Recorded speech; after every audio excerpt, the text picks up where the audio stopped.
Sir atom जो होता है ना, ज्यादातर एटम एक्सेप्ट नोबल गैस वो रिएक्शन में पार्टिसिपेट करते हैं, और जो मॉलिक्यूल होता है ना वो ऑलरेडी रिएक्शन कर चुके होते हैं, तो वो रिएक्शन नहीं करते, उसको अपन बस तोड़कर ही रिएक्शन कर सकते हैं। बिल्कुल। तो मॉलिक्यूल देखो, atom is a smallest unit, या मैटर की जो सबसे छोटी यूनिट है, सबसे छोटा पार्ट है, सबसे छोटा पार्ट जो है वो है एक एटम, राइट।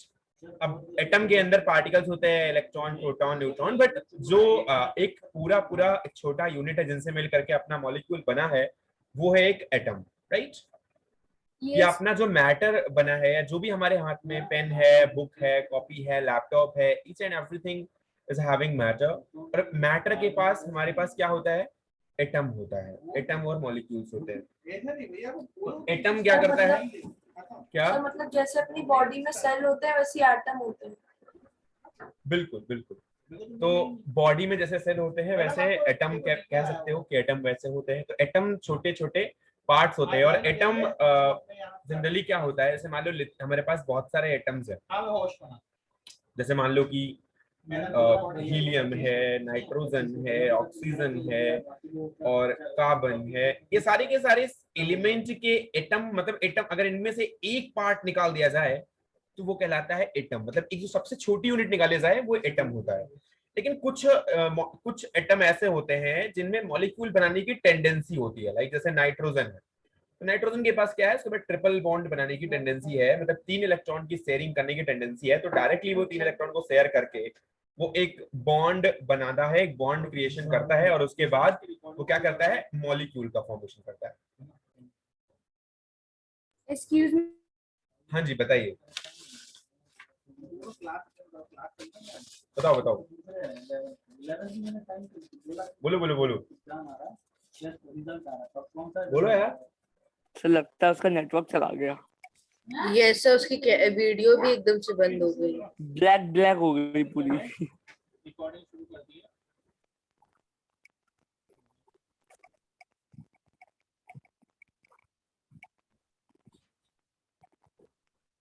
तेरा मेरा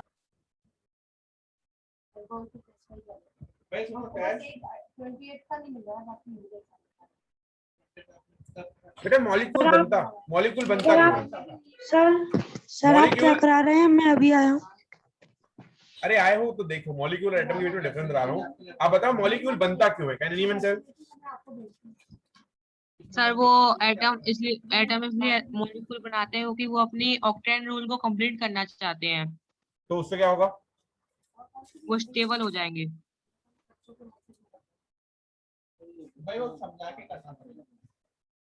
कैसे स्टेबल हो जाएंगे? कौन सा स्टेबल कैसे हो जाएंगे? सर पता नहीं सर, उसी को पता होगा। उनका इलेक्ट्रॉन कॉन्फ़िगरेशन आ जाएगा 288 वाला। तो कैसे आ जाएगा यार? सर मॉलिक्यूल बना के। Kartik Sharma, can you tell? Sir क्या बताना है सर, एटम मॉलिक्यूल में डिफरेंस? नहीं, कैसे मॉलिक्यूल बना क्यों, और बना तो क्यों आया? हाँ, मॉलिक्यूल बना क्यों? जब सर एटम रिएक्ट करते हैं तब मॉलिक्यूल बनता है। जैसे कि सर एटम, जैसे कि अपन हाइड्रोजन मान लो H, तो H प्लस H करेंगे तो H2 बनेगा, तो H2 एक मॉलिक्यूल है।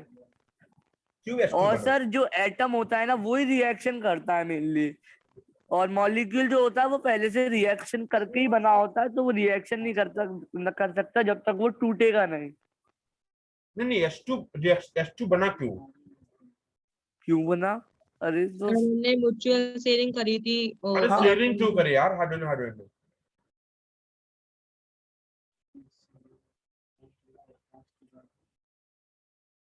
अच्छा, हीलियम ने अपना एटम मॉलिक्यूल बनाया कि नहीं बनाया? Yes sir. हीलियम भी मॉलिक्यूल बनाता है कि नहीं?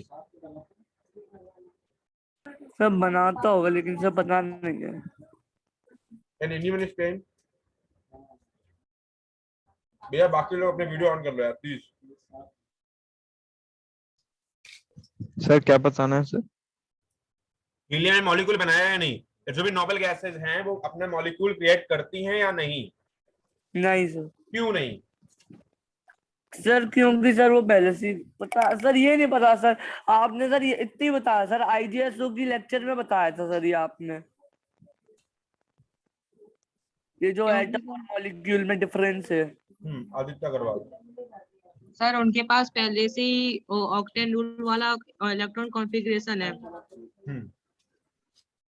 तो इसलिए सर वो रिएक्ट ही नहीं करते हैं कौन रिएक्ट नहीं करता है? सर। नियॉन वगैरह। नोबल गैस, नियॉन नहीं। तो इनडायरेक्टली तुम क्या कह रहे हो कि इसलिए रिएक्ट किया गया था? हाइड्रोजन हाइड्रोजन रिएक्शन क्यों की थी आपस में? क्योंकि सर हम हाइड्रोजन मॉलिक्यूल बनाने की। एक ही इलेक्ट्रॉन है और उसने म्यूचुअल शेयरिंग करी, तो दो हाइड्रोजन ने दोनों ने एक दूसरे की इलेक्ट्रॉन की शेयरिंग कर ली, तो दोनों के पास दो इलेक्ट्रॉन आ गए। देखो बेटा, यही बात है। किसी भी एटम ने अपना मॉलिक्यूल बनाया इसीलिए क्योंकि उसको अपना ऑक्टेट कंप्लीट करना था। हाइड्रोजन है, इसके पास नियरेस्ट कॉन्फ़िगरेशन 2 थी। अगर कोई H2 बन जाए तो हाइड्रोजन हाइड्रोजन आपस में बॉन्ड बना के अपना मॉलिक्यूल फॉर्म कर लेंगे, मतलब हाइड्रोजन और हाइड्रोजन के बीच में बॉन्ड बन जाएगा। अब ऑक्सीजन को क्योंकि इसके पास 6 एटम थे, 6 नंबर ऑफ इलेक्ट्रॉन थे आउटरमोस्ट ऑर्बिटल में, तो यहाँ पर 2 इलेक्ट्रॉन की कमी थी ऑक्टेट को कंप्लीट करने के लिए। इसका कॉन्फ़िगरेशन भी 2-6 होता है। ऑक्सीजन को भी जरूरत थी, इसलिए इसने 2 बॉन्ड बनाया बगल वाले से, और 2 इलेक्ट्रॉन को शेयरिंग करके बगल से शेयर ले करके 2 इलेक्ट्रॉन का इसने अपना बॉन्ड फॉर्म किया और इसने O2 बनाया। और अभी ऑक्सीजन स्टेबल स्टेट में है। मतलब हर कोई अपने आप को स्टेबल स्टेट में लेके जाना चाहता है, राइट? और हीलियम वगैरह ऑलरेडी स्टेबल स्टेट में थे, उन्होंने अपना मॉलिक्यूल नहीं बनाना अच्छा समझा क्योंकि उनके पास यार। अच्छा ये बताओ कि बच्चे क्या मतलब ये अच्छा वीडियो क्यों ऑन नहीं करते यार? मतलब क्या बहुत अच्छे दिखते हो? पता नहीं सर, शर्म आती होगी। तो आपको एक्सप्लेन करेगा कि क्यों मतलब बनाया किसी ने मॉलिक्यूल, किसी एटम ने मॉलिक्यूल क्यों बनाया? सर ऑक्टेन रूल पूरा करने के लिए। Excuse me sir. जी बताइए। सर मेरे घर की लाइट चली गई थी, तो जो आपने पढ़ाया वो एक और पढ़ा देंगे प्लीज। बेटा तुम आते ही ये बताओ कि एटम ने मॉलिक्यूल क्यों बनाया? सर जिससे वो अपनी जो सर्कल है वो पूरी कर सके, वो कंप्लीट हो जब जाए। पूरी कर लेगा तो क्या होगा? सर वो एक तरीके से नोबल गैस जैसे ही रिएक्ट करेगा वो, और आगे रिएक्ट नहीं करेगा। फिर सीधी सी बात है सर, स्टेबल हो जाएगा इसलिए रिएक्ट नहीं करेगा। स्टेबल ही हो यार केमिस्ट्री में एलिमेंट के पास एक बहुत बड़ा हर किसी का टारगेट होता है ये पाना। हर किसी का टारगेट है, हर किसी को बस इसके एग्जाम की प्रिपरेशन करनी है बस, बाकी कोई दिक्कत नहीं है। तो स्टेबिलिटी अगर एक बार मिल गई तो इससे ज्यादा सुखद जिंदगी किसी भी एलिमेंट के पास हो नहीं सकती है। तो हमारे पास हीलियम वगैरह के पास यार ऑलरेडी स्टेबिलिटी है, तो ये नहीं चाहते कि ये जाके अपना मॉलिक्यूल बनाएं या फिर हीलियम हीलियम आपस में टकराएं और आपस में कोई नियॉन नियॉन बॉन्ड बनाए। ये लोग ऑलरेडी स्वतंत्र हैं एक दूसरे से, इनको नहीं जरूरत है बॉन्ड फॉर्मेशन करने की, राइट? वो पहले से स्वतंत्रता दिवस मना चुके होंगे। हाँ जी बताइए। सर मॉलिक्यूल बनता है सर, वो सेम एटम से ही बनता है? नहीं नहीं, ये तो एक एलिमेंट का मॉलिक्यूल है। कंपाउंड का मॉलिक्यूल भी होता है, जैसे हाइड्रोजन ऑक्साइड है, मान लो ये H2O है, तो ये तो हर कोई जानता है कि कंपाउंड है, ये एक मॉलिक्यूल को डिनोट करता है। एक कंपाउंड है और कंपाउंड को भी एक तरीके का मॉलिक्यूल कहते हैं, इसको कंपाउंड का मॉलिक्यूल कहते हैं। लेकिन ये जो मॉलिक्यूल्स है ना, एक ही टाइप के एलिमेंट यूज करके जो O2, O3 type, N2 type या फिर F2 या फिर Cl2 ऐसे बना रहे हैं, ये सभी क्या है ऐसे ही बनाए दे रहे हैं। फिर ऐसे तो नाइट्रोजन भी हो सकता है, बना सकता है N2। ऑक्सीजन अगर O3 बना रहा है तो फिर या तो He2 भी बन सकता है, फिर तो Na2 भी बन सकता है। लेकिन जनरली नहीं बनता है जस्ट बिकॉज ऑफ दैट, क्योंकि उनके पास ऑलरेडी ऑक्टेट कंप्लीट होता है जो हमारे पास नॉबल गैस होती है। अब जैसे सोडियम है, तो सोडियम के बीच में भी मेटेलिक बॉन्ड होता है। इनमें ज्यादातर शेयरिंग तो नहीं होती, लेकिन मेटेलिक बॉन्ड से ये आपस में अपने मॉलिक्यूल का फॉर्मेशन कर लेते हैं। तो मेटल में हम उतना टेंशन लेने की बात नहीं, क्योंकि मेटल ऑलरेडी सॉलिड स्टेट में होते हैं, तो इनको ज्यादातर सॉलिड स्टेट में होते हैं। तो इनफैक्ट 99.99% सॉलिड स्टेट में होते हैं, मरकरी को छोड़ दो तो। बाकी उनके मॉलिक्यूल आपस में जब पास है ही, सॉलिड स्टेट में है, तो उनमें फिर ज्यादा बॉन्ड की बात नहीं करेंगे। लेकिन जब दूर दूर हैं तो वो क्यों मॉलिक्यूल बना रहे हैं? मॉलिक्यूल का मतलब होता है कई सारे एटम्स का कलेक्शन, कई सारे एटम का कलेक्शन। और वो कलेक्शन होता क्यों है? क्योंकि हमें स्टेबिलिटी को फाइंड करना था, यानी कि किसी भी एलिमेंट को अपने को सेल्फ स्टेबल बनाना था। बस उसी चीज के लिए वो क्या करता है, अपने ही टाइप के मॉलिक्यूल से, अपने ही टाइप के एलिमेंट से इलेक्ट्रॉन की शेयरिंग करके मॉलिक्यूल बनाता है। अब यार अगर एक सिलेंडर में आपने हाइड्रोजन भर दी है, तो हाइड्रोजन, यहाँ पर हाइड्रोजन है, तो अब ऑब्वियसली हाइड्रोजन हाइड्रोजन ही प्रेजेंट होगी उस सिलेंडर में। तो अब आप आपस में वो हाइड्रोजन हाइड्रोजन बना लेंगी। अब जहां पर ऑक्सीजन होगी वहां तो H2O बनेगा या फिर वो रिएक्शन होगी, लेकिन जब हाइड्रोजन हाइड्रोजन ही प्रेजेंट है तो ऑब्वियसली वो अपने ही तो मॉलिक्यूल बनाएंगी। और ज्यादातर तो यार हर कोई गैस अपने साथ ही रहती है, मतलब अपने टाइप के ही पार्टिकल के साथ तो रहती है ना, तो वो इसीलिए अपने टाइप के मॉलिक्यूल्स बनाती है। जब उसकी रिएक्शन कहीं करते हैं तो दूसरे के साथ बनाती है। वो अगर रिएक्शन कर रही है तो वहां पर भी इलेक्ट्रॉन की शेयरिंग या इलेक्ट्रॉन के डोनेशन या एक्सेप्शन से फिर से नया बॉन्ड बना सकती है। तो ये एक मॉलिक्यूल और एटम का कॉन्सेप्ट है। तो मॉलिक्यूल जो होता है वो आपके कई टाइप के हो सकते हैं। एक होता है मोनोएटॉमिक। मोनोएटॉमिक के अंदर क्या आता है, अगर एक ही टाइप के एलिमेंट लिए गए हैं तो मोनोएटॉमिक में जैसे हीलियम है, नियॉन है, आर्गन है, इनको अपने इनमें एक ही एटम होता है। मोनो का मतलब होता है एक, सिंगल। डाई एटॉमिक, डाई का मतलब होता है दो, जैसे कि O2, N2, H2, F2, Cl2, I2, Br2, ये सारे डाई बनाते हैं, तो इनको बोलते हैं डाई एटॉमिक एक दूसरे के। अगला है ट्राई एटॉमिक। जैसे ऑक्सीजन के पास एक ट्राई एटॉमिक होता है तो उसको हम O3 ओजोन बोलते हैं। चौथा है टेट्रा एटॉमिक। चार एटम होते हैं। फास्फोरस के पास 4 मॉलिक्यूल अट्रैक्ट करके रिएक्शन P4 कर सकते हैं, ये बनाते हैं फास्फोरस। और हो सकता है जैसे मान लो पेंटा एटॉमिक है, तो पेंटा एटॉमिक भी हो सकता है। जनरली एग्जिस्ट नहीं करता है क्योंकि 5 बॉन्ड बनाना पॉसिबल नहीं है, लेकिन हाँ सल्फर एक ऑक्टा एटॉमिक जनरली पाया जाता है हमारे पास, तो आप बोल सकते हो उसको कि एक ऑक्टा एटॉमिक भी है, और वो है हमारा सल्फर। जो नॉर्मल एटम्स है उनमें एक ऑक्टा एटॉमिक है जिसको यासेट मॉलिक्यूल बोलते हैं। तो ये सारे मॉलिक्यूल्स अपने इस आप पे सर को, 8 होते हैं सर। हाँ सल्फर 8 मॉलिक्यूल्स कलेक्ट करके बॉन्ड बना के रखता है। ओके। Excuse me sir. हाँ जी बताइए। सर ये जो ट्राइएटॉमिक है और टेट्रा एटॉमिक और ऑक्टा एटॉमिक, सर इनमें और नहीं होते एलिमेंट्स? नहीं, कुछ ही होते हैं बेटा। Okay sir.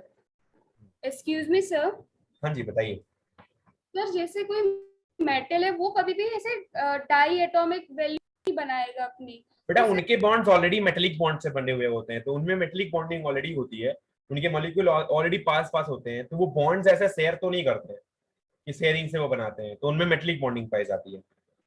ये कोवेलेंट बॉन्डिंग का कॉन्सेप्ट है। सर ठीक है। तो कोवैलेंट बॉन्डिंग कब होती है, लाइक सर उसकी जब इलेक्ट्रॉन की शेयरिंग हो, इलेक्ट्रॉन की शेयरिंग हो, जैसे मान लो हाइड्रोजन है, तो एक हाइड्रोजन है, इसके पास एक इलेक्ट्रॉन था, दूसरा हाइड्रोजन के पास इलेक्ट्रॉन था, इसने आपस में शेयरिंग करी है और इसने क्या करा है, एक बॉन्ड बनाया है हाइड्रोजन और मेटेलिक और आयोनिक बॉन्ड नहीं करते शेयरिंग। क्या आयनिक बॉन्डिंग में, मेटेलिक आयनिक बॉन्ड्स में डायरेक्टली डोनेशन होता है। जैसे हमने स्टार्ट में हाँ। चार्ज पढ़ा था ना, तो Yes, चार्ज में sir, हमने yes, चार्ज से कई सारे कंपाउंड बनाए थे, जैसे इलेक्ट्रॉन्स बन रहे थे, मतलब इलेक्ट्रॉन डोनेट हो रहे थे, किसी में इलेक्ट्रॉन एक्सेप्ट हो रहे थे, तो किसी में पॉजिटिव चार्ज, किसी में नेगेटिव चार्ज आ रहा था, तो हमने sir. पॉजिटिव और नेगेटिव को ऐड करके कोई कंपाउंड बनाने की कोशिश की थी। तो उस टाइप की जो बॉन्डिंग थी पानी वो- देते पानी। हाँ। एनीवन एल्स, कोई और दिक्कत है इसमें? सर मैं ये कह रहा था मतलब सर कि ऐसा क्या ऐसी क्या प्रॉपर्टीज होती है कि उस समय कोवेलेंट बॉन्डिंग होती है। लिखो।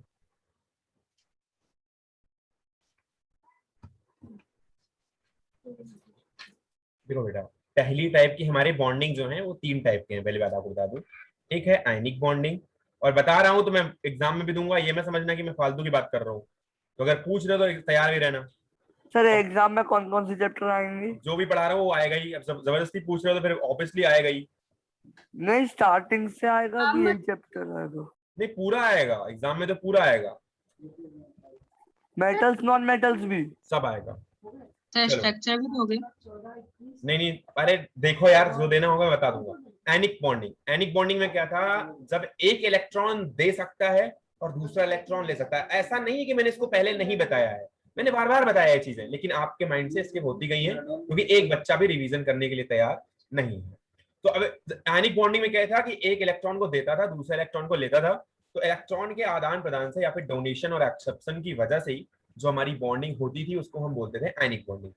अब होता क्या है, जैसे मान लो हमारे पास सोडियम क्लोराइड मॉलिक्यूल है, तो सोडियम क्लोराइड के पास हमारे पास सोडियम है, तो इसके पास लास्ट में इलेक्ट्रॉन एक है या नहीं? अगर कन्फिगरेशन आप देखो तो 281 कन्फिगरेशन होता है और आउटर मोस्ट कन्फिगरेशन 1 होता है, इसके पास एक इलेक्ट्रॉन चढ़ता है बस, ठीक है। क्लोरीन के आउटर मोस्ट शेल में कितने इलेक्ट्रॉन होते हैं बेटा? 287। अरे वन यार सर। बहुत दिक्कत है यार। 287 सर NaCl को दे देता है। अब क्लोरीन को एक इलेक्ट्रॉन दे देता है ये Na, और Na खुद हो जाता है पॉजिटिवली चार्ज और क्लोरीन हो जाता है नेगेटिवली चार्ज, और Na और Cl आपस में बॉन्ड बना के NaCl का फॉर्मेशन कर लेते हैं, इसको हम बोलते हैं सोडियम क्लोराइड। यहाँ पर क्लोरीन के पास एक कमी थी और एक सोडियम के पास इलेक्ट्रॉन एक्स्ट्रा था, इसने दिया, और ये क्योंकि मेटल था, मैंने आपको मेटल की प्रॉपर्टी में बार बार बताया है, इलेक्ट्रॉन को डोनेट करने की कोशिश करते हैं। और क्यों करते हैं? क्योंकि इनके पास इलेक्ट्रॉन एक्स्ट्रा होते हैं। अगर ये चाहें कि इलेक्ट्रॉन ले करके अपने ऑक्टेट को कंप्लीट करें तो बहुत मुश्किल है, क्योंकि सोडियम के पास 7 इलेक्ट्रॉन लेना पड़ेगा। अगर आप एक इलेक्ट्रॉन है ऑलरेडी सोडियम के पास, अगर आपको इसको 288 में कन्वर्ट करना है तो आपको 7 इलेक्ट्रॉन आउटर मोस्ट सेल में डालने पड़ेंगे, और 7 इलेक्ट्रॉन डालने का मतलब है सोडियम के ऊपर -7 चार्ज दे देना, और -7 चार्ज के साथ सोडियम कभी रह ही नहीं सकता, क्योंकि नेगेटिव चार्ज होता ही नहीं है मेटल, पहली बात तो। दूसरी बात, +4 या -4 के ऊपर हम चार्ज की बात नहीं करते हैं। तो हमारे हमने आपको एक्सेप्ट कर कॉन्सेप्ट लेगा वो, भैया एक चार्ज एक्सेप्ट सुन लो कर लेगा। सुन लो, सोडियम के पास एक चार्ज, एक इलेक्ट्रॉन एक्स्ट्रा था, ठीक है। अब वो इलेक्ट्रॉन क्या कर सकता है? डोनेट कर सकता है। और क्लोरीन के पास 7 इलेक्ट्रॉन है, 2 ऑप्शन बचते हैं, या तो क्लोरीन अपने साथ के साथ इलेक्ट्रॉन को किसी को डोनेट कर दे, दूसरा ऑप्शन ये है कि किसी से एक इलेक्ट्रॉन लेकर के अपना ऑक्टेट कंप्लीट करे।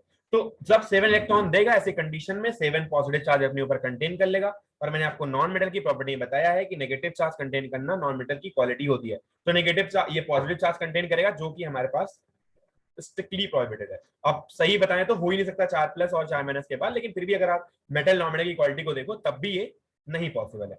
तो एक ही ऑप्शन है कि एक इलेक्ट्रॉन किसी से ले ले और अपने ऑक्टेट को कंप्लीट करे। तो क्लोरीन ने कोशिश की एक इलेक्ट्रॉन लेने की और सोडियम तैयार था देने के लिए, तो सोडियम ने एक दिया और क्लोरीन ने एक लिया, आदान प्रदान की वजह से एक बॉन्ड बना, जिसको हमने आयनिक बॉन्ड का नाम दिया, क्योंकि ये आयन से होकर के गुजरता है, इसलिए इसको हम बोलते हैं ionic bond. Is it right और नॉट? अभी तक कोई समस्या? No no sir. Sir. Sir हम कार्बन का कोई चार्ज नहीं मानते ना, क्योंकि रुको इसमें यार, 4 कार्बन की बात कर रहे हो, अब जो कोवेलेंट बॉन्डिंग आ रही है अभी जबरदस्ती यहाँ पे कार्बन कर रहे हो। कार्बन की जितनी भी बॉन्डिंग है पूरी ऑर्गेनिक केमिस्ट्री के अंदर है, और वो सारे के सारे बॉन्ड्स कार्बन के कोवेलेंट बॉन्ड की तरह से बनते हैं, ठीक है। चलो, तो अभी जो हमारे पास स्ट्रक्चर आपके सामने है NaCl का, NaCl एक आयनिक बॉन्डिंग का फॉर्मेशन करता है, क्योंकि ये बॉन्ड का फॉर्मेशन एक पॉजिटिव चार्ज और एक नेगेटिव चार्ज के थ्रू होकर के गुजरता है, इसलिए इसको हम एक आयनिक बॉन्डिंग कहते हैं, क्योंकि आयन से होकर के ये गो थ्रू हो रही है, राइट। अच्छा, ये हो गई हमारी आयनिक बॉन्डिंग। वैसे हम कुछ और भी कर सकते हैं, जैसे हमारे पास कैल्शियम क्लोराइड होता, हमारे पास कैल्शियम है तो उसके पास 2 पॉजिटिव चार्ज बनाने की कैपेबिलिटी होती है। आपको चार्ज भी बताया है मैंने, पहले वाले जो ग्रुप है उनमें +1 चार्ज, दूसरे वाले ग्रुप में +2 चार्ज, तीसरे वाले ग्रुप में +3 चार्ज होने की कैपेबिलिटी है। और उसके बाद हमने नाइट्रोजन वाली फैमिली, कार्बन वाली फैमिली, ऑक्सीजन वाली फैमिली, हेलोजन फैमिली, एक एक चीज के बारे में हमने पीरियडिक टेबल तक आपको बताई है। अब नहीं आता तो मैं कुछ नहीं कर सकता, ठीक है। तो अब देखो, कैल्शियम है तो कैल्शियम मान लो हमारे पास सेकंड ग्रुप में अवेलेबल है। अब हमने आपको बताया कि कैल्शियम के पास जो कन्फिगरेशन है वो 2882 है। अब इसका मतलब है कि कैल्शियम 2 इलेक्ट्रॉन को डोनेट कर सकता है, मतलब 2 पॉजिटिव चार्ज अपने ऊपर चढ़ा सकता है। अब 2 पॉजिटिव चार्ज चढ़ाने का मतलब 2 पॉजिटिव चार्ज के ऊपर आएगा और ये 2 क्लोरीन एटम के साथ रिएक्शन कर सकता है या नहीं? मतलब 2 क्लोरीन के साथ ये बॉन्ड बनाएगा या एक?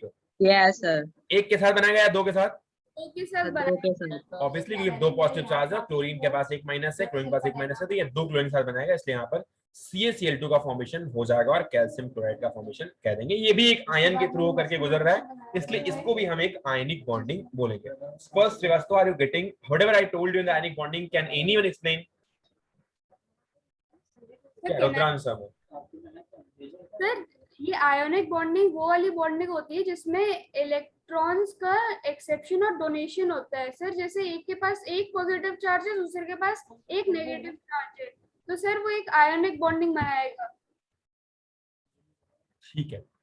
तो पॉजिटिव और नेगेटिव के थ्रू जो बॉन्डिंग हो रही है तो उसको हम आयनिक बॉन्डिंग कहते हैं। अब आयनिक बॉन्डिंग तो चलो हमारी मेटल प्लस नॉन मेटल में होती है।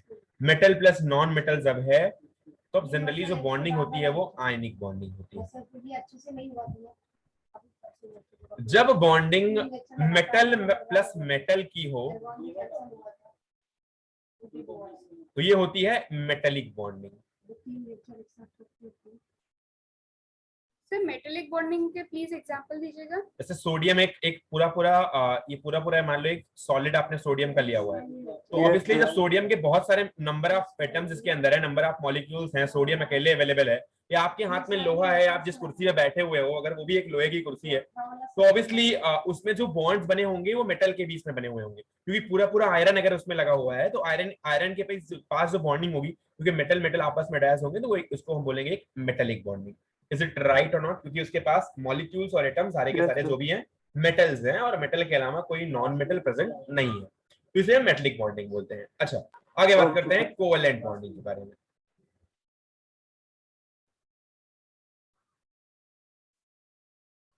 देखो भैया, जो इलेक्ट्रॉन देता है वो तो मेटल होना चाहिए, मतलब इलेक्ट्रॉन डोनेट करने के लिए मेटल होना बहुत जरूरी है, क्योंकि इलेक्ट्रोपॉजिटिव जो होते हैं वही इलेक्ट्रॉन को डोनेट करते हैं, और इलेक्ट्रॉन को लेने के लिए हमारे पास क्या होना चाहिए? Non metal. अच्छा एक बात बताओ, अब अगर हाइड्रोजन ने बॉन्ड बनाया है, H+ ने ऑक्सीजन माइनस के साथ बॉन्ड बनाया है, तो क्या यहाँ पर आपको लगता है कि देखो हम चार्ज देख करके ये तो बता ले जाएंगे कि H2O बनेगा, क्योंकि हाइड्रोजन के 2 मॉलिक्यूल लगेंगे, हाइड्रोजन 2 लगेंगे एटम, और ऑक्सीजन 1 लगेंगे, और H2O बनेगा। इतना तो हर किसी को आता है, मैंने अच्छे से बताया हुआ है कंपाउंड बनाना। लेकिन आप एक बात बताओ, क्या हाइड्रोजन एक मेटल है?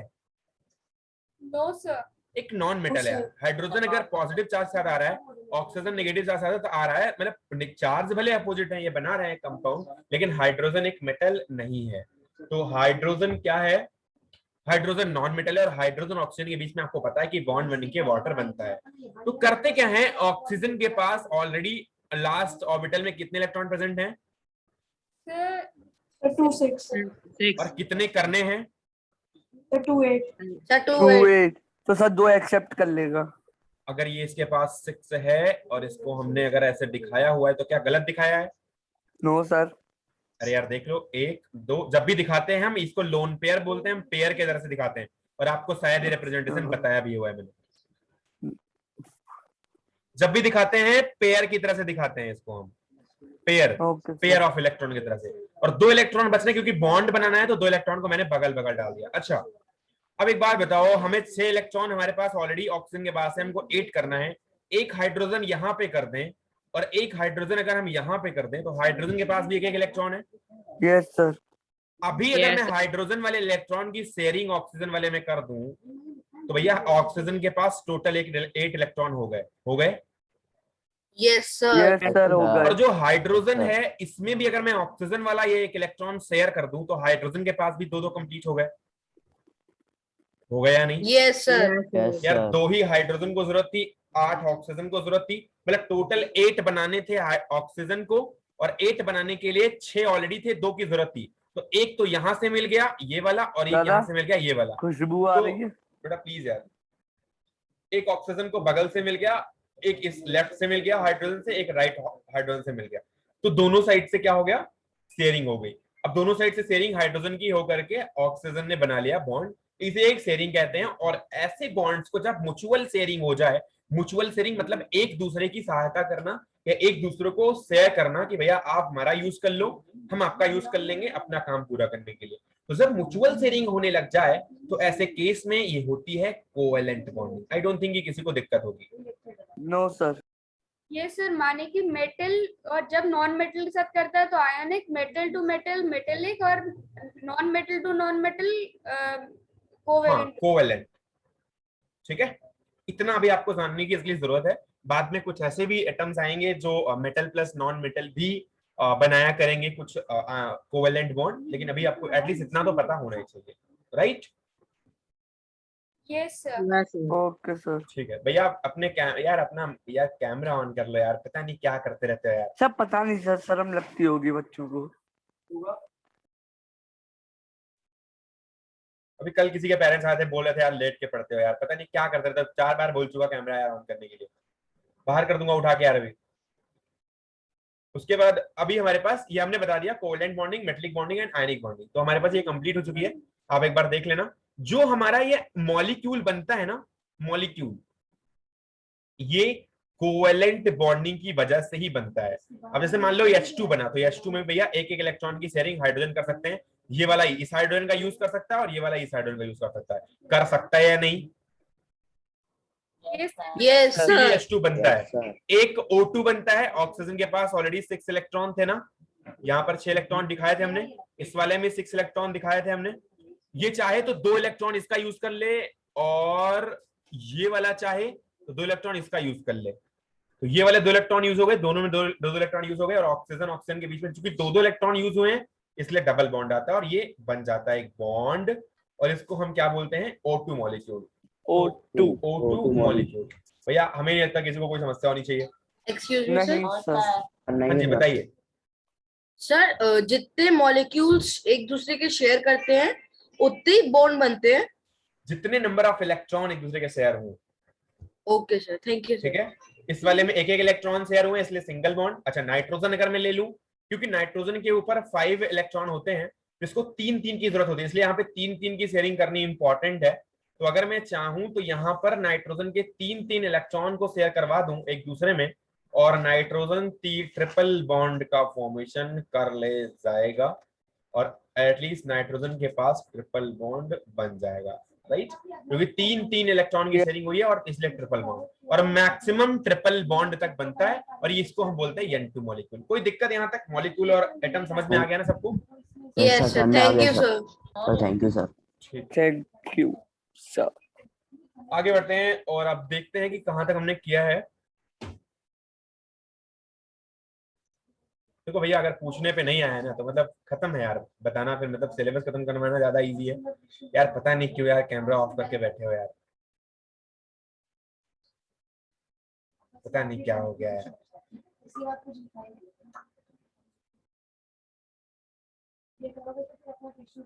Excuse me sir. जी बताइए। सर मैं ये क्वेश्चंस लगा रहा था मेटल नॉन मेटल के, तो सर उसमें SPP आया था, तो सर उसका तो मतलब मैं समझ गया, सेम टेम्परेचर एंड प्रेशर। तो सर NTP का मतलब क्या होता है सर? नॉर्मल टेम्परेचर पे सर। Thank you sir. अब कौन सा मिलेगा? यार तुमने जो कहा यार मैंने कर दिया यार। टेस्ट कब है सर? सर हाँ जी बताइए। सर एक बार- टेस्ट कब है? 1 तारीख को है। 1 तारीख को?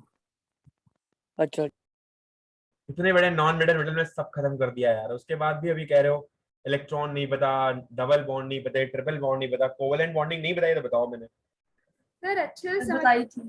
सर बताई थी। एक बच्चा तैयार नहीं हुआ यार बताने के लिए यार। सर आप फैब्रिक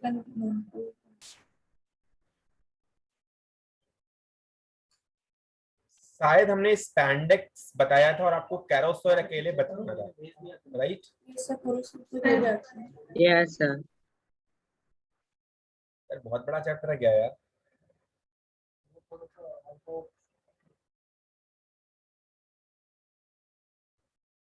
सर फाइबर्स खत्म होने वाले हैं, फिर प्लास्टिक है। हाँ केरोसिल बताना है ना, या केरोसिल बता दिया था? सर केरोसिल हो गया। बता दिया। क्या था? सर कैरासिल हो गया। तो यार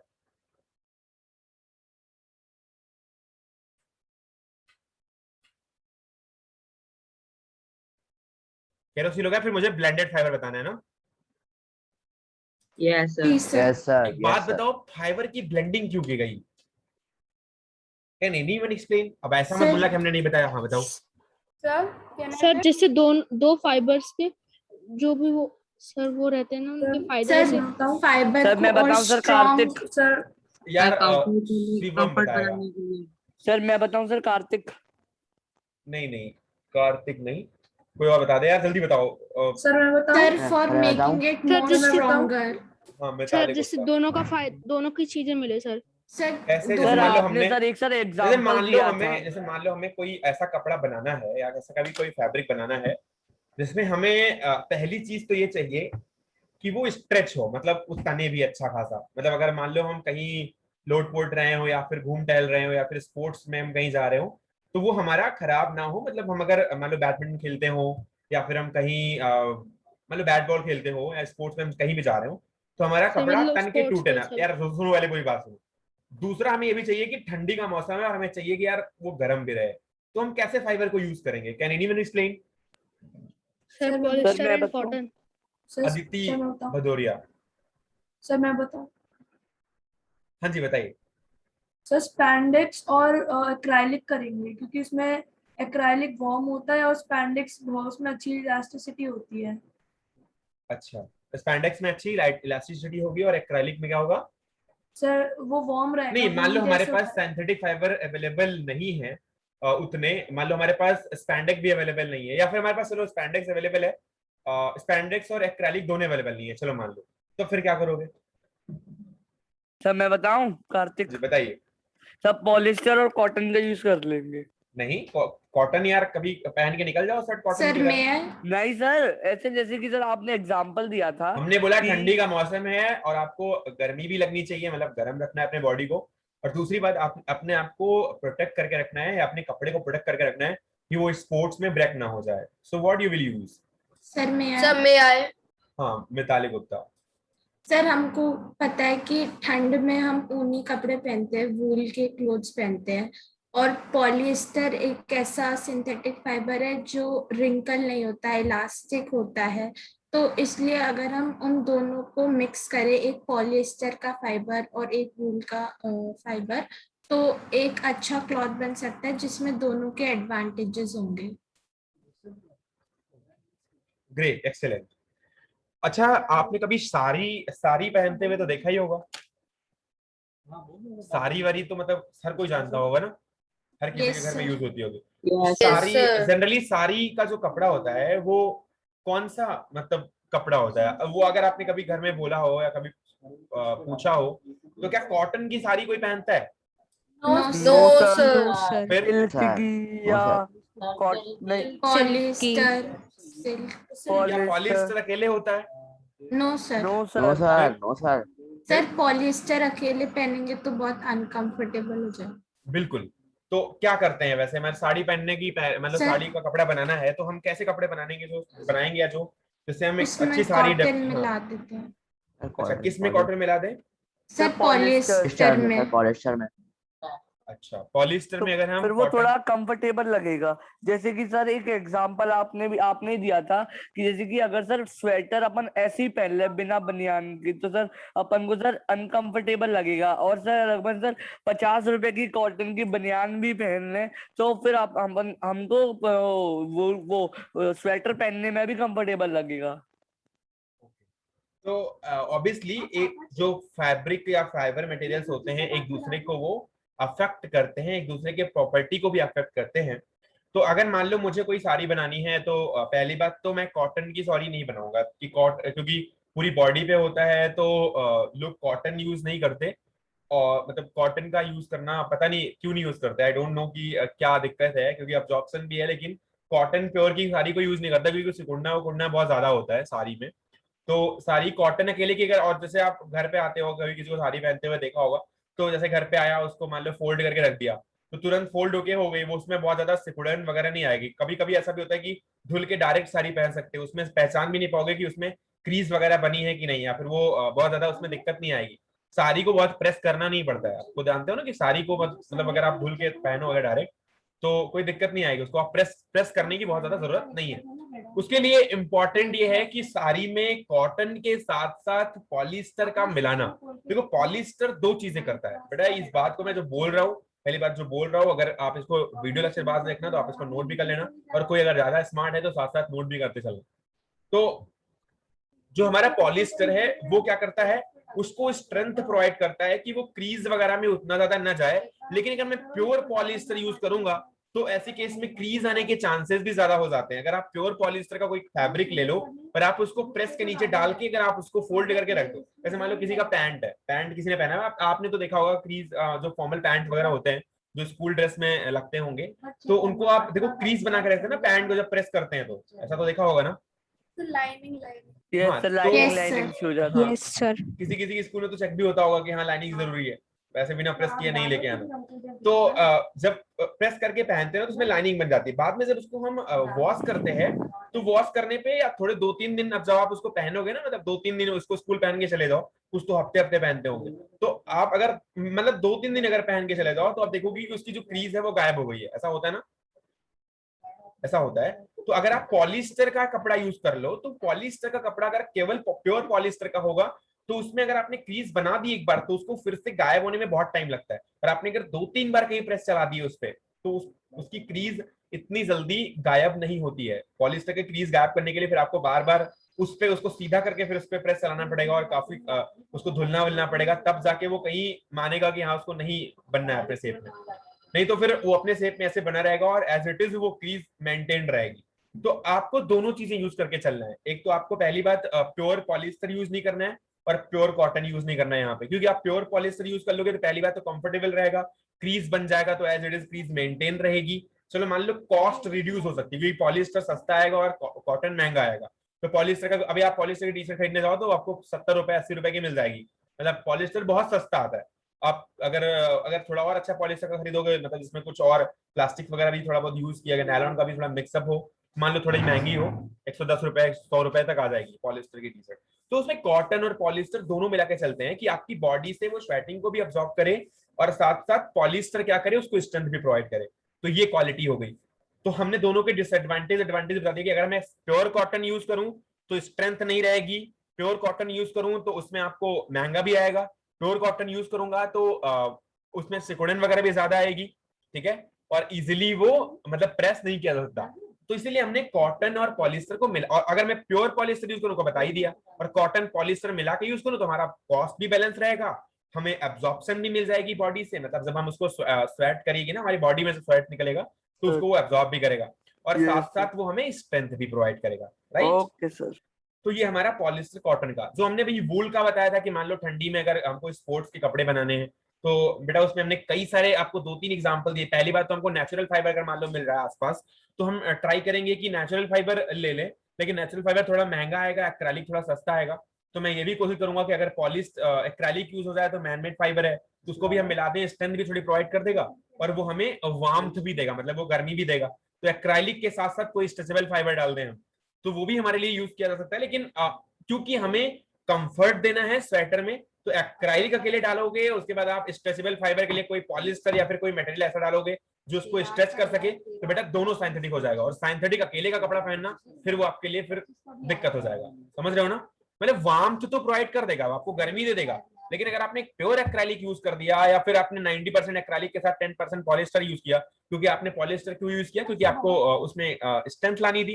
एक्राइलिक क्यों यूज किया, क्योंकि आपको गर्म रखना था बॉडी को। तो फिर आप 100% आप ओवरऑल क्या यूज कर रहे हो, साइंथेटिक फाइबर यूज कर रहे हो। तो आपको नेचुरल फाइबर क्योंकि ज्यादा कंफर्ट देते हैं तो आप ट्राई करो कि नेचुरल फाइबर भी यूज करो।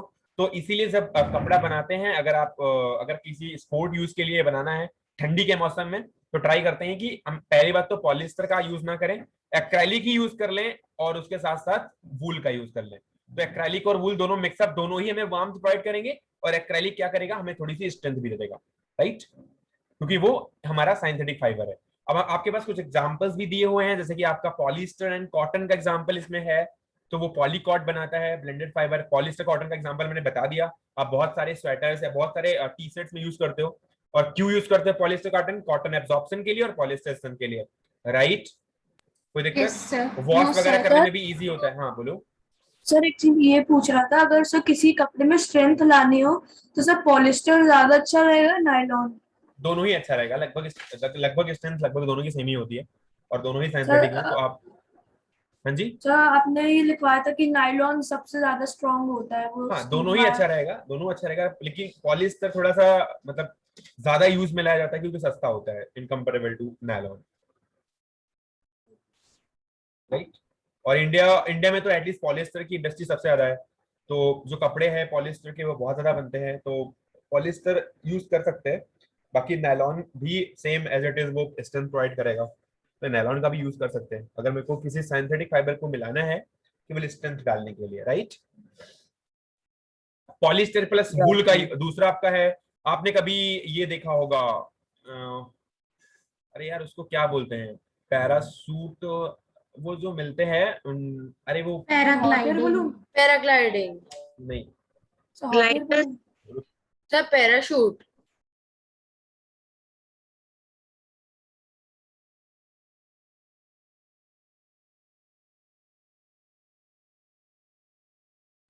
Sir, your voice is not coming.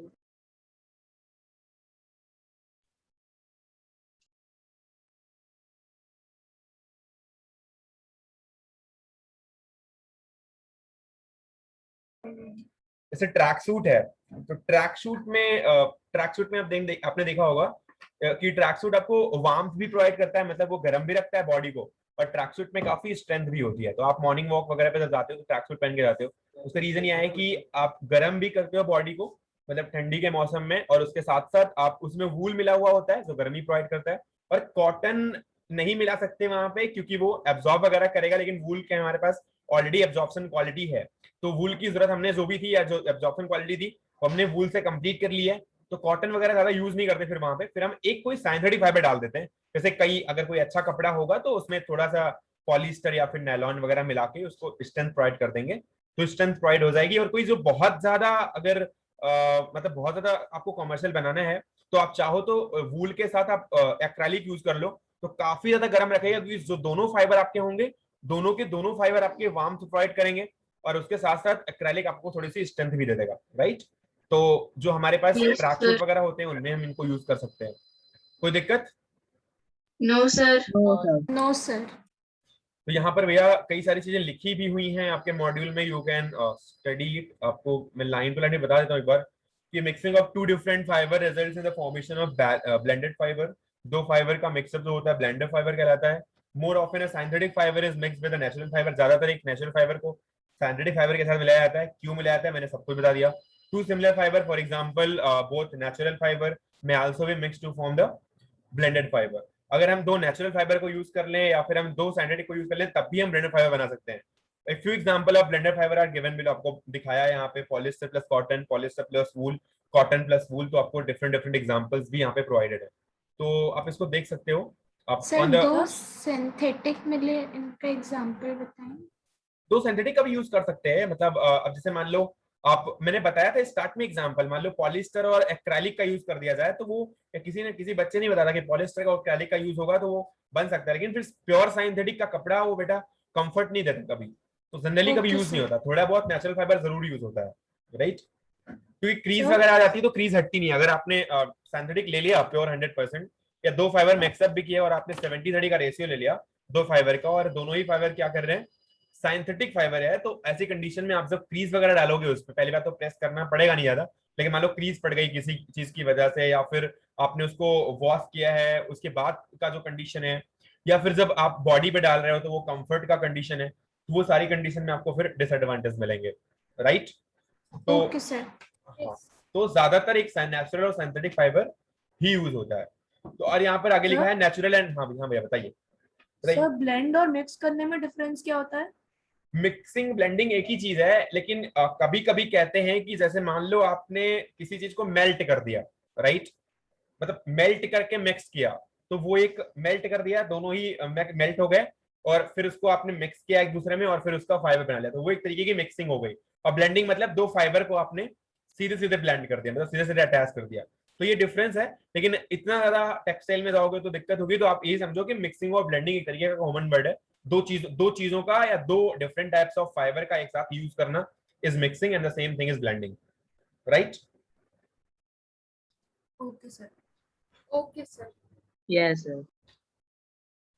अरे यार हम अगर गलत कह रहे हैं तो समझो इस बात को। मान लो मिर्चा है, मान लो अलग अलग 3 टाइप के मिर्चे हैं। अब आपको अगर बहुत बड़ा सा मिर्चा है, मान लो 2 मीटर के मिर्चों को अगर एक साथ, मिर्चा तो जानता होगा ना हर कोई? No sir. No sir. No sir. No मिर्चा सर। नहीं पता? नो सर, नो मिर्ची नहीं पता? मिर्ची, रेड ये सब चिली, मिर्ची ग्रीन पता चिली। है। राजस्थान में मिर्चा होता है। तो मान लो मिर्ची है, मान लो 3-4 मिर्ची है, ठीक है, और बड़ी बड़ी है, मान लो 2-2 मीटर की मिर्ची है। राजस्थान में बहुत बड़ी बड़ी होती है, मैं आपको बता रहा हूँ। तो अगर मान लो 2-2 मीटर की 3-4 मिर्ची यूज करनी है, तो अब आपने अगर एज इट इज मिर्ची ली और उनको आपने एक दूसरे में ट्विस्ट कर दिया, मान लो मिर्ची को आप एक फाइबर मानो, आपने एक दूसरे को ट्विस्ट कर दिया, मान लो आपने पाम पे लिया उनको और पाम से रगड़ के उनको ट्विस्ट कर दिया, तो एक दूसरे में मान लो ब्लेंड हो गए, तो वो एक तरीके की ब्लेंडिंग हो गई। अब आपको मिक्सिंग करनी है मान लो, तो मान लो आपने मिर्ची को पहले मेल्ट किया, पूरा काटा, पूरा मेल्ट किया 4-5 मिर्चे को, फिर उसको आपने एक तरीके से ट्राई किया मिलाने का, पूरा हीट करके, उसके बाद मेल्ट करके हीट करके मिलाया, फिर उसको आपने एक लंबा सा जो भी आपको यान बनाना था, जो भी रस्सी बनानी थी, उसको किसी न किसी मेथड से यूज करके आपने एक प्योर मिर्चा बना लिया, मतलब आपने एक दूसरे को मिक्स कर दिया अंदर की तरफ। मेरे पास समझ आया मिक्सिंग और ब्लेंडिंग में क्या अंतर है? यस सर, समझ में आया। Yes sir. हाँ जी। तो अभी हमारे पास natural and synthetic fibre have their own advantage and disadvantage, दोनों के अपने अपने एडवांटेज हैं और अपने अपने डिसएडवांटेज हैं। For example, natural fibre are comfortable to wear as they retain moisture and breathe. क्योंकि नेचुरल फाइबर जो होते हैं वो कंफर्टेबल होते हैं क्योंकि वो हमारे मॉइस्चर को एब्जॉर्ब कर सकते हैं और ब्रीथ या सांस वगैरह को भी एब्जॉर्ब कर सकते हैं और उनमें एयर भी पास हो सकती है। However they are not very strong, जबकि वो ज्यादा स्ट्रॉन्ग नहीं है, ज्यादा मजबूत नहीं है। And also they shrink when wash and are readily attack by moth, और उनको ये जो हमारे कीड़े मकोड़े हैं वो खा भी सकते हैं ज्यादातर। तो दिक्कत ये है कि उनको कीड़े मकोड़े काट भी सकते हैं, उनको खराब भी कर सकते हैं, डिस्ट्रॉय होने के चांसेस ज्यादा हैं, लेकिन उसको बियर करना आसान है उसको, उसमें क्योंकि मॉइस्चर रिटेन अच्छा है, ब्रीथिंग के लिए भी मतलब आप उसमें से एयर पास हो सकती है, लेकिन वो स्ट्रॉन्ग नहीं है और वो खराब भी हो सकता है, ये थोड़ा सा डिसएडवांटेज है। अब सिंथेटिक फाइबर में क्या है कि वेरी स्ट्रॉन्ग है, do not shrink and are resistant to moths attack, और वो श्रिंक भी नहीं करता और इतनी जल्दी उसको कोई कीड़ा मकोड़ा खराब भी नहीं कर सकता क्योंकि वो उसमें सिंथेटिक मटेरियल्स मिले हुए होते हैं, उनको खाते भी नहीं है।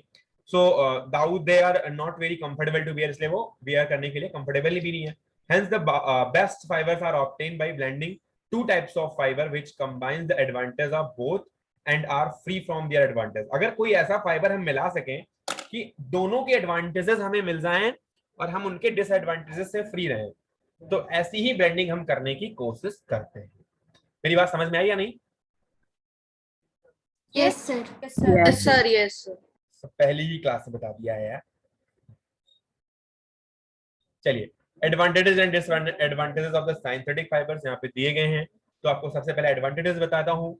तो most synthetic fibre can handle heavy load without breaking, क्योंकि स्ट्रेंथ अच्छी होती है, स्टार्ट से कहता रहा हूँ कि स्ट्रेंथ अच्छी है, इसलिए ज्यादा लोड को या ज्यादा फोर्स को अटेन कर सकता है या रोक सकता है, राइट।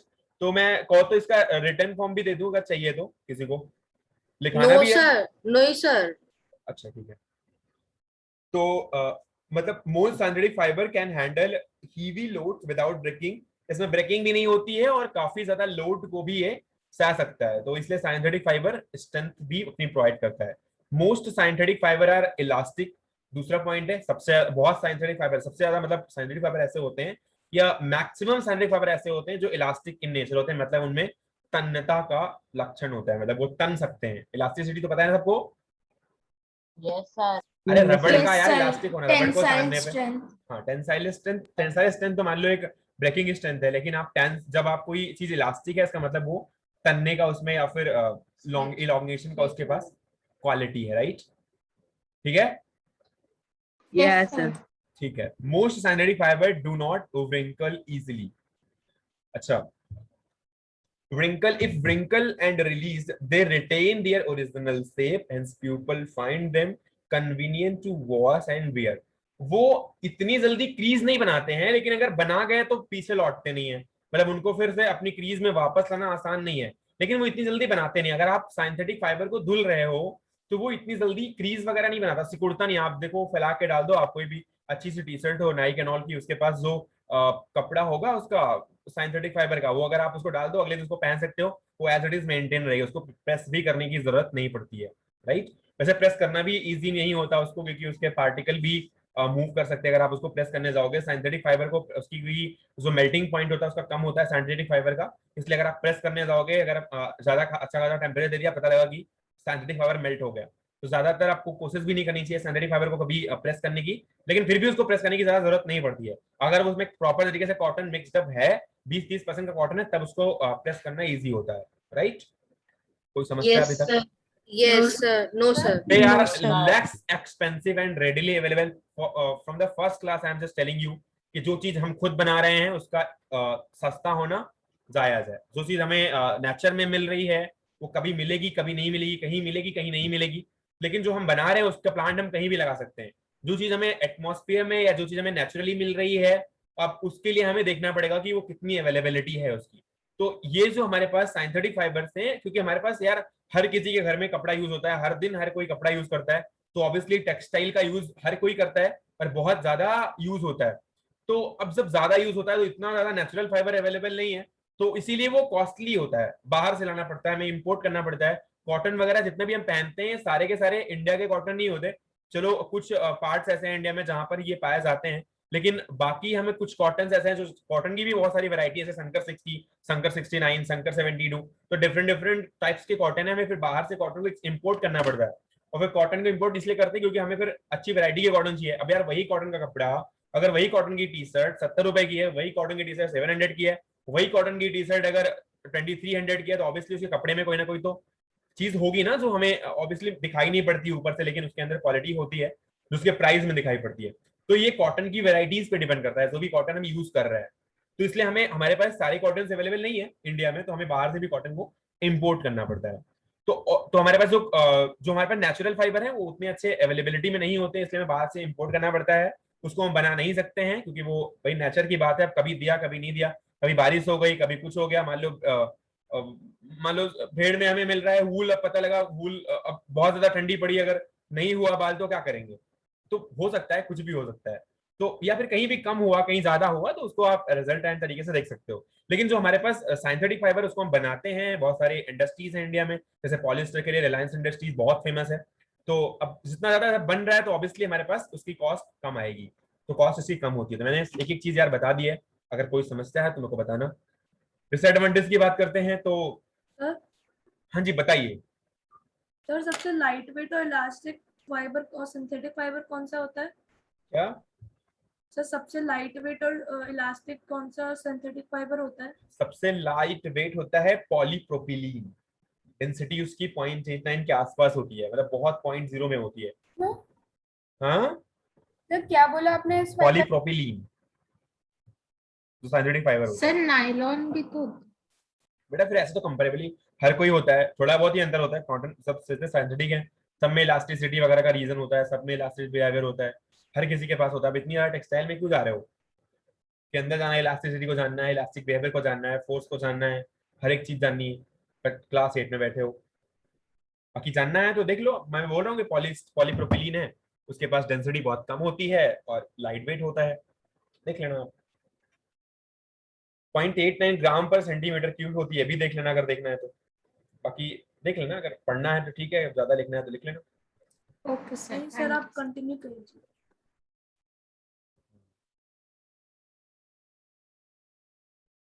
कॉटन वगैरह के जो नॉर्मल फाइबर होते हैं उनके पास डेंसिटी ज्यादा होती है, मतलब जो नेचुरल फाइबर में मिलते हैं ना उनके पास वेट ज्यादा होता है। ये मैं समझना कि डेंसिटी में कोई दिक्कत होती है उनकी। 1.52 होती है लगभग कॉटन की। तो करा रहे हैं ना? हाँ जी क्या बोल रहे हो? बुकलेट दिखा रहे हैं पाई वाली। क्या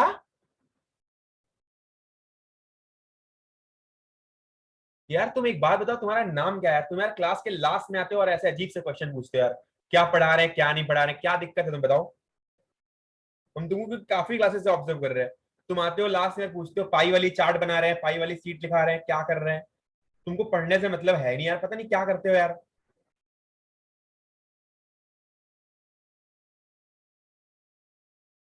एक घंटे की क्लास चल गई है, बोल रहे हो पाई की सीट पढ़ा रहे हैं कि क्या पढ़ा रहे हैं। डिसएडवांटेज की बात करते हैं। Most of the synthetic fibre can absorb very little moisture. पहली क्लास से बताता आ रहा हूं कि मॉइस्चर को एब्जॉर्ब नहीं करता है, क्योंकि इसके पास जो हमारा लेयर होता है यार, आप पॉलीथीन में आप देखो, पॉलीथीन में आप वाटर डाल के देखना वो पास नहीं करेगा। तो पॉलीथीन भी एक तरीके का पॉलीमर का ही, या पॉलीमर, या फिर आप समझ लो कि एक तरीके का साइंथेटिक बिहेवियर ही शो करता है। तो जो हमारे पास साइंथेटिक फाइबर्स होते हैं ना, वो फाइबर को या कभी भी वाटर को, इतने फाइबर में कोई स्पेस नहीं होता जिसकी वजह से वो वाटर को एब्जॉर्ब नहीं करते हैं।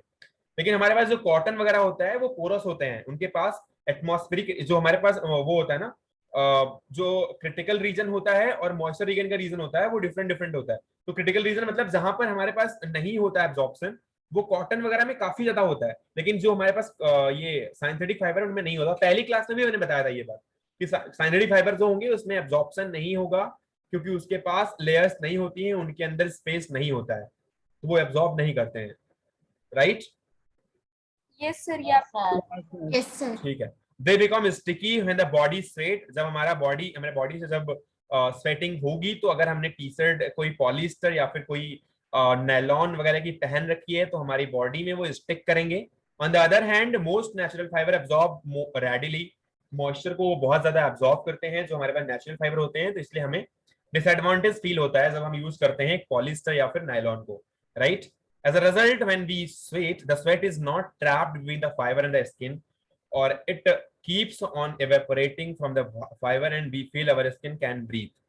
भाई देखो, जब हमारे पास यूज होगा नेचुरल फाइबर का, तो वो हमारे मतलब फाइबर और हमारी स्किन के बीच में हमारा स्वेट नहीं रहेगा, बल्कि वो नेचुरल फाइबर से पास हो जाएगा और वो इवेपोरेट हो जाएगा। इसीलिए हम उसका यूज करते हैं ज्यादा, और हमारा बॉडी ऐसा लगेगा कि वो सांस ले पा रहा है या फिर उसके पास एयर का पास हो रहा है। दूसरा डिसएडवांटेज है most of the synthetic fibre melt very easily, thus they should not be worn. आपको मैंने पहले ही बताया कि इनको प्रेस नहीं करते, इनका मेल्टिंग पॉइंट इजी होता है, बहुत जल्दी मेल्टिंग पॉइंट आ जाता है, क्योंकि ऑलरेडी ये किसी ना किसी चीज से मेल्ट करके बनाए गए हैं, तो मेल्टिंग पॉइंट इजी होता है, तो इसको हम ज्यादा प्रेस वगैरह नहीं कर सकते हैं। यही चीज यहाँ भी लिखी है, most synthetic fibre melt very easily, thus they should not be worn. While working in the kitchen and in laboratory, they require very careful ironing. जब हम किचन वगैरह में यूज कर रहे होते हैं या कहीं ऐसी जगह यूज करते हैं जहाँ पे फायर होने के चांसेस होते हैं, तो वहां पर हम इनको बहुत केयरफुली यूज करते हैं, मतलब जो सिंथेटिक फाइबर हम यूज कर रहे हैं। आई डोंट थिंक कि कोई दिक्कत ऐसी होगी, जो हमने एक्स्ट्रा चीज बताई है, हमने पहले भी डिस्कस किया है इन चीजों को, तो समस्या तो नहीं होनी चाहिए, लेकिन किसी को है तो बताइए। No sir. No, sir. मतलब मजा आ रहा है या फिर कुछ एक्स्ट्रा लग रहा है? Sir, मजा आ रहा है मतलब सर। ऐसा लग रहा है कि मजा आ जानी जानी पहचानी चीज है, कोई दिक्कत तो नहीं है? यस सर, सब ज्यादा चीजें पता ही है ऐसी पता है। चलो फिर तो बढ़िया है, फिर तो अच्छा है यार, बढ़िया। ठीक है, फिर मिलते हैं, क्लास का टाइमिंग हो गया ना? सर Yes, हाँ जी बताइए। सर आपने जो पॉलीप्रोपिलीन बताया सर, वो तो लाइट वेट है, तो उसमें इलास्टिक क्या है सर सबसे ज्यादा? इलास्टिसिटी लगभग सब में होती है उतनी ही यार, मतलब यूज कर सकते हो नायलॉन कॉटन दोनों को, ज्यादातर यूज यही होते हैं इलास्टिक। अब फिर तो अगर बहुत ज्यादा इलास्टिसिटी चाहिए तब तो रबर ही यूज कर लो, पॉलीमर, फिर तो अलग ही चीज हो गई पूरी। तो मतलब कॉटन अगर आपको कोई यूज करना सैनिटरी फाइबर, तो आप नायलॉन और पॉलिस्टर दोनों यूज कर सकते हो, उनके पास डेंसिटी भी अच्छी होती है और अच्छे खासे स्ट्रेंथ वाले भी होते हैं और इलास्टिसिटी अच्छी आती है, you can use that. Okay, so you can leave the meeting now. Excuse me sir. हाँ जी बताइए। सर ये इस वाले चैप्टर से नहीं है सर, ये क्वेश्चन है कि वेपर डेंसिटी क्या होती है सर, ये पूछना था। मैसेज करना मेरे को। Okay sir. Leave the meeting please.